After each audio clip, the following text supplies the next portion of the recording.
piratas. A gente vai falar de 3 piratas que foram entraram para a pirataria entre o século XIV e o século XVIII, no momento que as mulheres só podiam ser realmente donas de casa. E essas mulheres ousaram e foram para a profissão mais perigosa, ilegal e violenta do momento, né? Elas foram ser piratas. Eu não vou falar de piratas como Anne Bonnet, que foram piratas porque queriam, mas de mulheres que as circunstâncias dramáticas as levaram a assumir esse lugar, né? E de que forma elas viveram isso. Então, gente, vamos começar falando dessa que talvez seja a história mais interessante. Eu tinha vontade até de escrever sobre a vida dela. Dizem, inclusive, que ela está até hoje assombrando o seu próprio castelo. Vou começar falando de Jeanne de Clexon, uma mulher que dizem que até hoje assombra o seu castelo de Clexon. Jeanne era uma senhora de terras casada com 5 filhos, quando de repente a guerra entre a Inglaterra e a França começa e seu marido é decapitado por traição.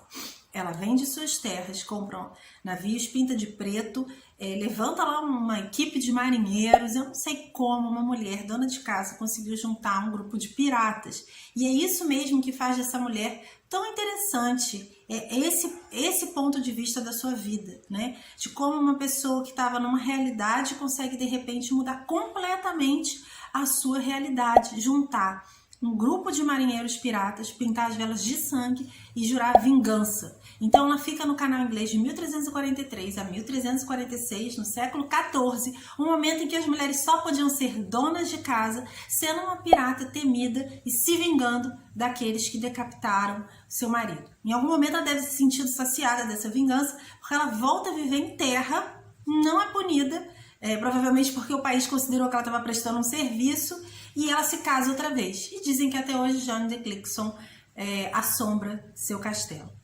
Outra mulher muito interessante é a pirata chinesa, retratada inclusive em muitos livros, games e filmes, inclusive Piratas do Caribe, Xin Si. Xin Si, de 1775, era prostituta num bordel em Canton. Ela devia ser muito bonita, porque o pirata mais conhecido da China na época, dono da Frota da Bandeira Vermelha, que já era inclusive uma coisa ancestral, os seus antepassados já tinham sido piratas, vai casar com esse pirata da Frota Vermelha, da Frota da Bandeira Vermelha. Ela fica viúva e o natural é que ela abandonasse a vida de pirata, já que não se esperava, nem havia espaço para uma mulher ser pirata. Mas ela não dá nem tempo deles fazerem um motim, ela toma o poder, estabelece um código de conduta rigoroso.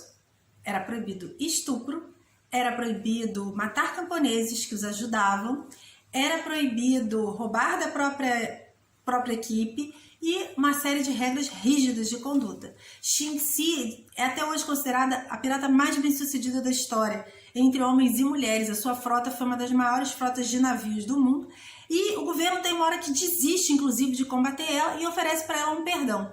Ela se aposenta da pirataria e vai cuidar de um cassino. Uma outra mulher muito interessante é que recebeu apoio do Carlos XII, rei, para poder exercer a pirataria. O nome dela é Angela Gattelheim. Ela saqueava navios dos vizinhos, junto ao seu marido.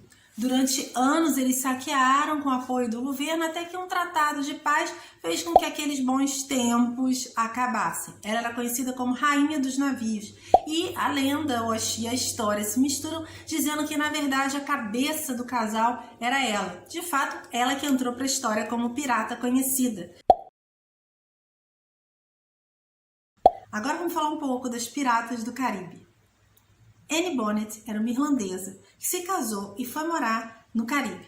Eu já fui ao Caribe e é muito interessante, a cultura gira em torno da pirataria. Aquele era considerado assim, realmente o local para onde fugiam escravos e piratas. E existem até histórias que explicam como até judeus que saíram da América foram para o Caribe se tornar piratas. Muitas pessoas que sofriam perseguição iam para o Caribe e lá se tornavam piratas. Mas Anne Bonnet não foi para lá porque ela era perseguida. Ela era uma espécie de bad girl da época. Ela resolveu fugir de casa com seu marido porque o casamento não foi muito bem aceito, e chegando lá ela se separou e conheceu o Caleb Jackman, um famoso pirata, né?